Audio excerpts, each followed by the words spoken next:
Hello everybody, welcome to my channel. अस्सलाम वालेकुम dear friends.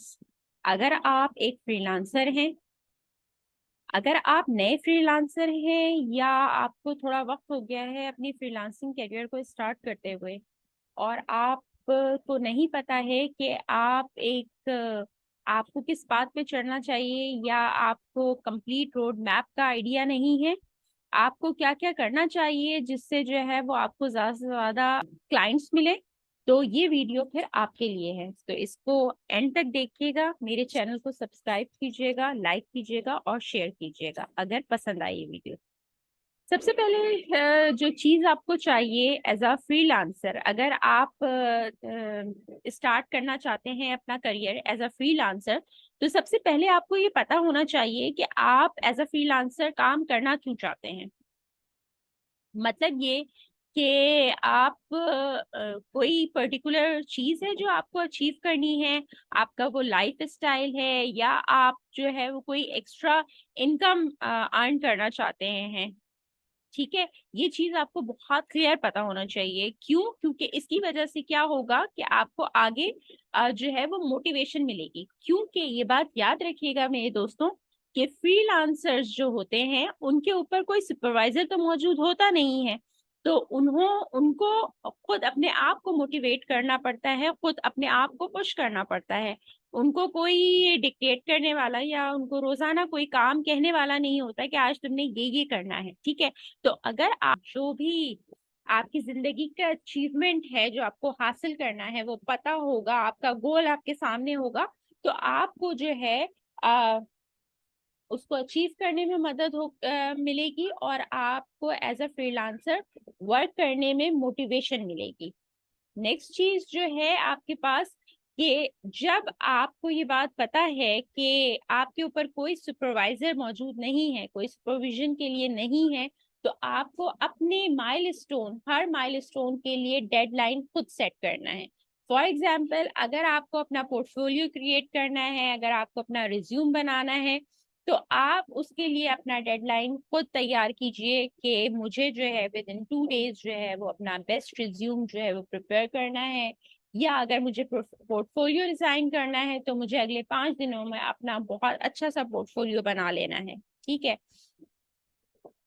अपनी अपनी नीश को सिलेक्ट कीजिए कि आप किस नीश पे काम करना चाहते हैं, कौन से आपके स्किल्स हैं, जिन पे आप ऑलरेडी बहुत अच्छे हैं, जो स्किल्स आपको ऑलरेडी आते हैं जिनको आप जानते हैं, ठीक है? और फिर उसके बाद आप अपना टारगेट सेट कीजिए, आप अपने लिए डेडलाइन चूज़ कीजिए, किस चीज़ के लिए कि आप अपना क्लाइंट कैसे सर्च करेंगे या आपको कब तक अपना क्लाइंट जो है वो ढूँढ लेना है पहला क्लाइंट। अगर आप बिल्कुल नए फ्रीलांसर हैं, ठीक है? और अगर आप को थोड़ा वक़्त हो गया है, तो आपको ये डेडलाइन अपने आप को देनी है कि मैं अब किस तरह से ये चीज़ सीखूँ कि मैं ज़्यादा से ज़्यादा क्लाइंट्स जो हैं वो मुझे मिल सकें।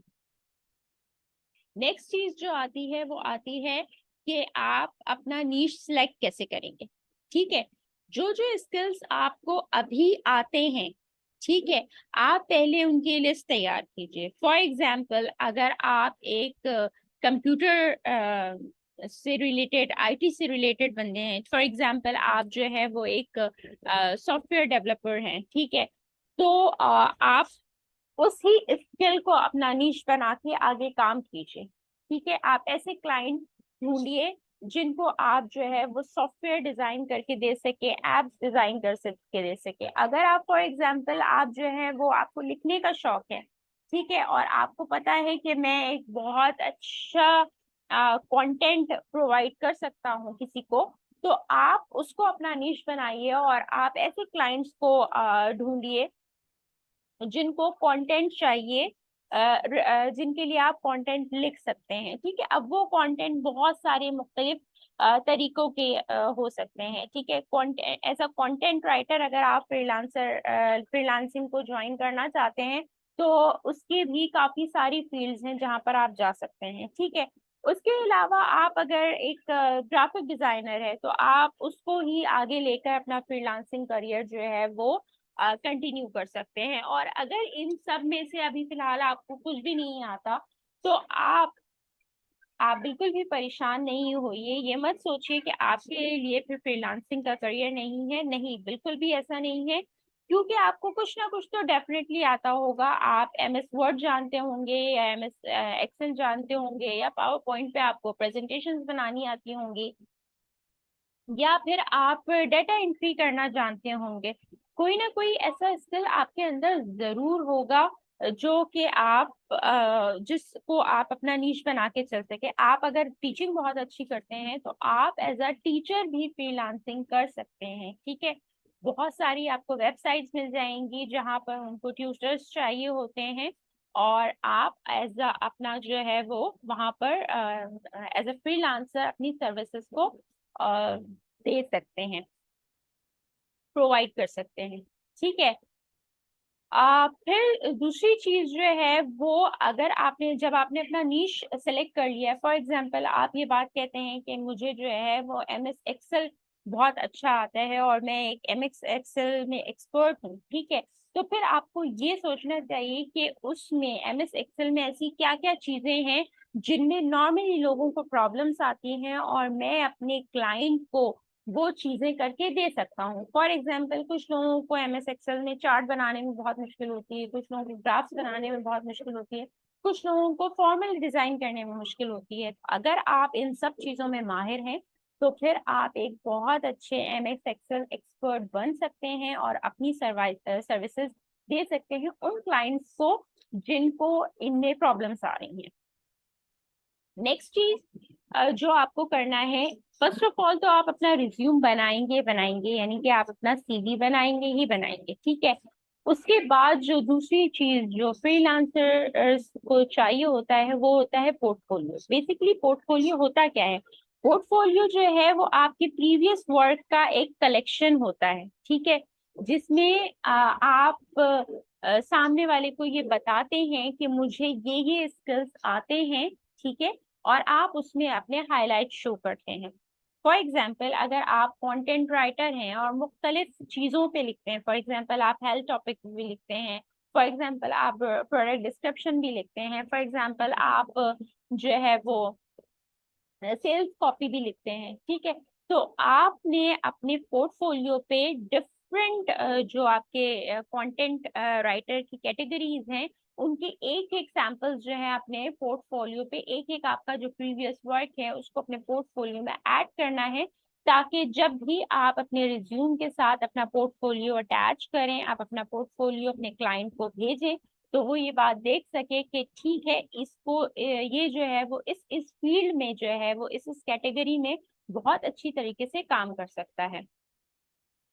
फिर दूसरी बात ये है कि अगर आपको कोई आपका स्पेसिफिक क्लाइंट है, ठीक है, और उसने जो है वो आपको आपसे अपना पोर्टफोलियो मांगा है, ठीक है, और फॉर एग्जाम्पल वो कोई स्पेसिफिक नीश है, जैसे फॉर एग्जाम्पल आपके पोर्टफोलियो में ट्रैवलर नीश मौजूद नहीं है, ठीक है, तो आप क्या कर सकते हैं कि आप अपने पोर्टफोलियो में उस एज अ ट्रैवलर गाइड और जो भी इस तरह की जो कैटेगरीज होती हैं कंटेंट राइटिंग की, आप उसमें जो है वो अपना उसको आप अपने पोर्टफोलियो में ऐड करके और आप अपने क्लाइंट को फॉरवर्ड कर सकते हैं, जिससे उसको ये बात पता चलेगी कि हाँ, ये इस उस पे भी लिख सकता है, और इसके अलावा भी किस किस कैटेगरी में लिख सकता है। ये ट्रैवलर पे तो लिख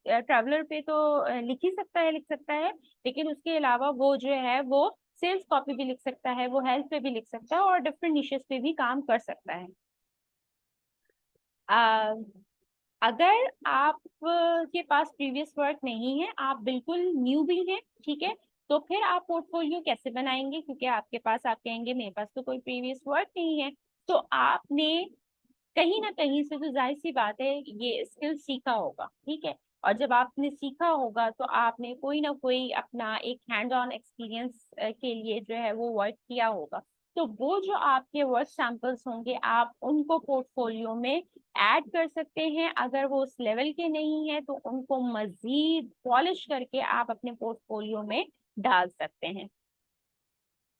आप अपना पोर्टफोलियो जो है वो बनाने के लिए ऑफर्स भी दे सकते हैं कि मैं जो हूँ डिस्काउंटेड रेट पे काम करूंगा, या आप एज अ इंटर्नी भी काम कर सकते हैं किसी के लिए। उससे क्या होगा कि आपको एक्सपीरियंस गेन होगा, आपका पोर्टफोलियो बन जाएगा, ठीक है, और आपको हैंड्स ऑन एक्सपीरियंस भी मिलेगा। फिर उसके बाद जो नेक्स्ट चीज आती है वो क्या आती है कि एज अ फ्रीलांसर आपको अपना एक इनकम गोल सिलेक्ट करना होता है, ठीक है, कि आपको अर्न कितना करना है, ठीक है, आपकी एक क्या आपका टारगेट है कि आपको इतना अर्न करना है, ठीक है। तो उसके लिए आपको क्या चाहिए होता है, पहली बात तो आप सबसे पहले ये देखेंगे कि आप जो भी नीश पे काम कर रहे हैं, जिस भी फील्ड में काम कर रहे हैं, उससे रेलेवेंट आप मार्केट को सर्च करेंगे और देखेंगे कि वहां पर जो बाकी के फ्रीलांसर्स हैं वो अपनी सर्विस के लिए क्या चार्ज कर रहे हैं। तो आप उसके आसपास, क्योंकि आप न्यू भी हैं, तो थोड़े से कम रेट पर आप भी अपना काम स्टार्ट करेंगे, आप अपने रेट्स बताएंगे। बहुत कम इसलिए नहीं करेंगे क्योंकि इससे जो है वो सामने वाले पे इम्पेक्ट ये पड़ेगा कि इसको शायद बिल्कुल भी कुछ नहीं आता, इसलिए इसने अपने रेट्स इतने कम कर लिए। और अगर आपने मार्केट रेट से बहुत ज्यादा अपने रेट्स हाई रखे तो ऑब्वियसली आपके पास तभी कोई भी नहीं आएगा। दूसरी बात ये कि आप को कितना अर्न करना है, तो उसके लिए आपको जो है अपने मंथली एक्सपेंसेस जो है वो पता होने चाहिए। एज अ फ्रीलांसर भी अगर आपके पास आप अपने कोई आपके एक्सपेंसेस हैं जो कि कोई नेसेसिटीज हैं आपकी, जैसे फॉर एग्जांपल आपका लैपटॉप होगा, आपका माइक होगा, आपका जो है वो इंटरनेट कनेक्शन होगा। ऑब्वियसली फ्रीलांसर्स के पास जो है वो फ्रीलांसर्स को बहुत ज्यादा एक्सपेंस आउट करना नहीं पड़ता है, जैसे कि एक रेगुलर एम्प्लॉय को करना पड़ता है।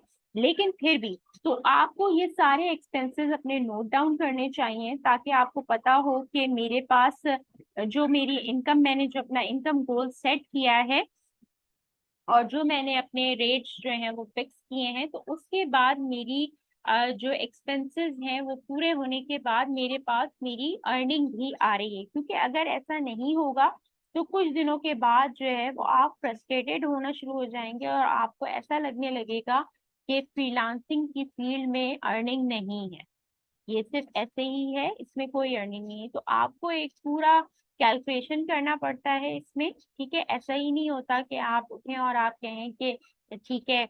फॉर एग्जांपल अगर कोई आप एक ग्राफिक डिजाइनर हैं, ठीक है, और कोई बंदा जो है वो जिसने एक मैं एग्जांपल दे रही हूँ आपको कि फॉर एग्जांपल वो $50 चार्ज कर रहा है, तो आप कहें कि यार मैं तो न्यू हूँ तो मैं क्या करता हूँ $20, नहीं, इतने कम पे नहीं आना है। आप ये कर सकते हैं कि आप अपना 40 रख लें, 45 रख लें, ठीक है, बहुत ज्यादा है तो 35 रख लें, लेकिन आप इससे कम बिल्कुल भी नहीं आएंगे, ठीक है। और ना ही बहुत ज्यादा एकदम से कर दीजिए अपने आप को कि तब भी आपके पास कोई नहीं आए, ठीक है।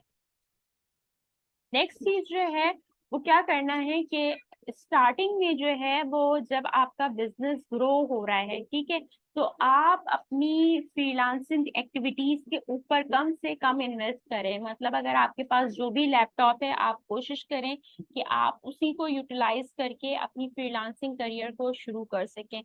आपके पास अगर माइक बहुत अच्छा नहीं है तो आप एक नए माइक को लेने में थोड़ा सा कम इन्वेस्ट करें, ठीक है, थोड़ा सा लो बजट का जो है वो आप माइक लें। फिर जब आपका बिजनेस की ग्रो करता है, आपकी फ्रीलांसिंग जर्नी अच्छे से आगे बढ़ना शुरू होती है, तो आप इन चीजों में जो है अपनी मजीद इम्प्रूवमेंट लेकर आ सकते हैं।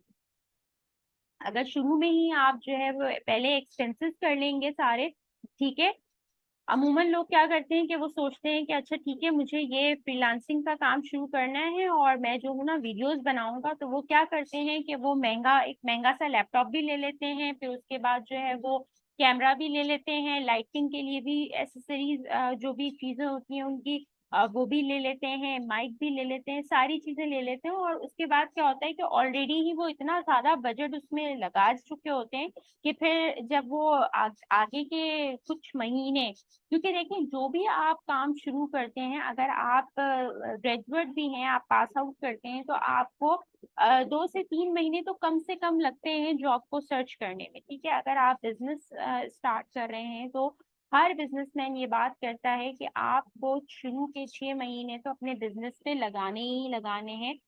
ये बात आप सोच लीजिए कि आपको शुरू के 6 महीने में कोई भी प्रॉफिट आपके पास नहीं आएगा। इसी तरह से ये फ्रीलांसिंग का भी एक बिजनेस है।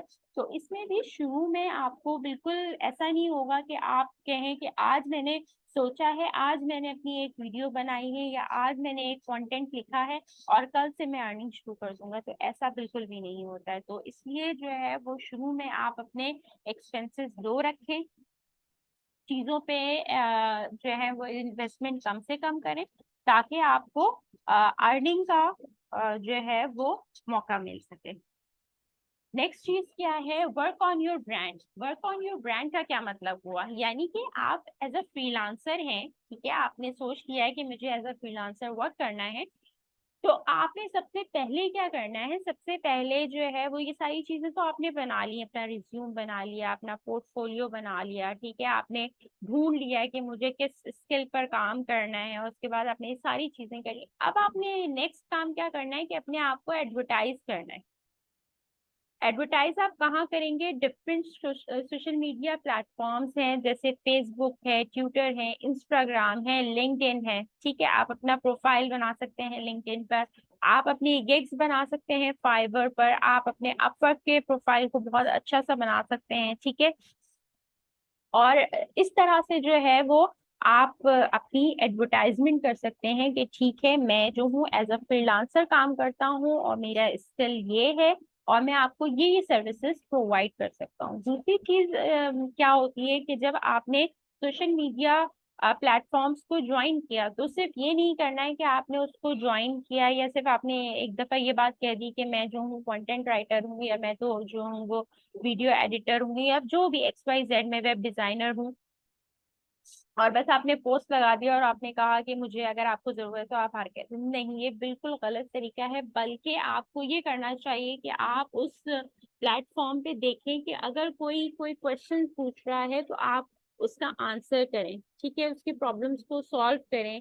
अगर कोई ये बात कहता है कि हाँ ठीक है, मुझे जो है वो इस नीश के लिए कंटेंट राइटर चाहिए, या मुझे इसके लिए, तो आप उसको ना सिर्फ कि ये जब आप लिख के दें जो नॉर्मली लोग करते हैं, yes available, I can do this, नहीं, आप उसको थोड़ी सी उसकी डिटेल लिखकर बताएं कि हाँ ये चीज है, ये चीज क्यों इम्पोर्टेंट है। फॉर एग्जांपल, अगर आप एक ग्राफिक डिजाइनर है, तो आप ये बताइए कि ग्राफिक डिजाइनर की क्या इम्पोर्टेंस है। ठीक है, ग्राफिक डिजाइनिंग की क्या इम्पोर्टेंस है, आप क्या क्या उसको सर्विस प्रोवाइड कर सकते हैं, और सर्विस जो आप प्रोवाइड करेंगे उससे ज्यादा आप इस बात पे फोकस करें कि वो सर्विसेज उसकी प्रॉब्लम्स को कैसे सॉल्व कर सकती हैं। ठीक है, तभी तो वो आपको हायर करेगा, तभी तो उसको समझ में आएगा कि हाँ इस बंदे में कुछ तो है अलग।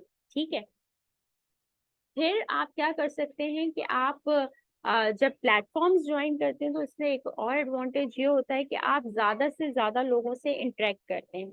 अच्छा, इन सब चीजों के बाद ये तो आपका ऑनलाइन काम है, ठीक है, जो आप सोशल मीडिया में अपने आप को प्रमोट कर रहे हैं, अपने आप को एडवर्टाइज कर रहे हैं।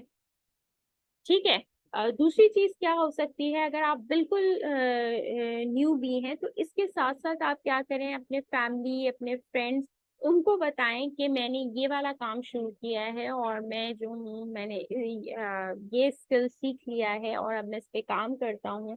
तो अगर आपके जान पहचान में कोई भी है जो कि जिसको ये सर्विसेज चाहिए हो, तो आप प्लीज मुझे रिकमेंड कीजिएगा। ठीक है, दूसरी चीज ये कि आपने अगर थोड़ा बहुत काम कर लिया है, तो जिनके साथ भी आपने काम किया है, आप उनसे जो है वो जरूर जरूर अपना जो है वो टेस्टिमोनियल लिखवाइए, ताकि वो जो है वो आपको एक टेस्टिमोनियल लिख के दें कि हाँ मैंने इस बंदे के साथ काम किया था, ये बहुत प्रोफेशनल है और इसने बहुत ही प्रोफेशनल वे में मेरे साथ काम किया। तो इन सारी चीजों से जो है ना, आपको आपका नेक्स्ट क्लाइंट मिलना बहुत आसान हो जाता है।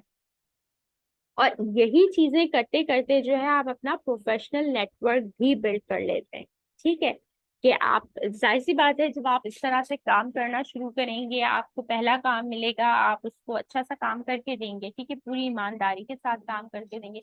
देखिए, कभी भी जो है ना, किसी भी काम में, चाहे वो एज अ फ्रीलांसर आप वर्क करें या किसी भी कोई भी जॉब कर रहे हो, आपको सिंसियर होना बहुत जरूरी है, तभी अल्लाह ताला आपको रिटर्न देता है। ठीक है, तो ये चीजें बहुत जरूरी हैं। आपका कोई आप अगर ये पार्ट टाइम आप फ्रीलांसिंग करते हैं और अभी भी आप जॉब कर रहे हैं, तो आपके जॉब में जो आपके को वर्कर्स हैं, आप उनको बता सकते हैं कि मैंने ये काम शुरू किया है, और अगर जो है वो किसी को चाहिए हो तुम्हारी जान पहचान में, तो प्लीज मुझे रिकमेंड करना। अपनी फैमिली मेंबर्स को बताएं, अपने फ्रेंड्स को बताएं। ठीक है, इस तरह से भी जो है वो आप अपने आप को प्रमोट कीजिए, अपने आप को एडवर्टाइज कीजिए, और सोशल मीडिया पे भी साथ साथ अपने आप को एडवर्टाइज कीजिए। और सबसे आखिर में, ये सारी चीजें तो करनी जो है वो बहुत ही ज्यादा जरूरी चीज है, ये चीज आपको करनी चाहिए। इसके साथ साथ अगर आपको एक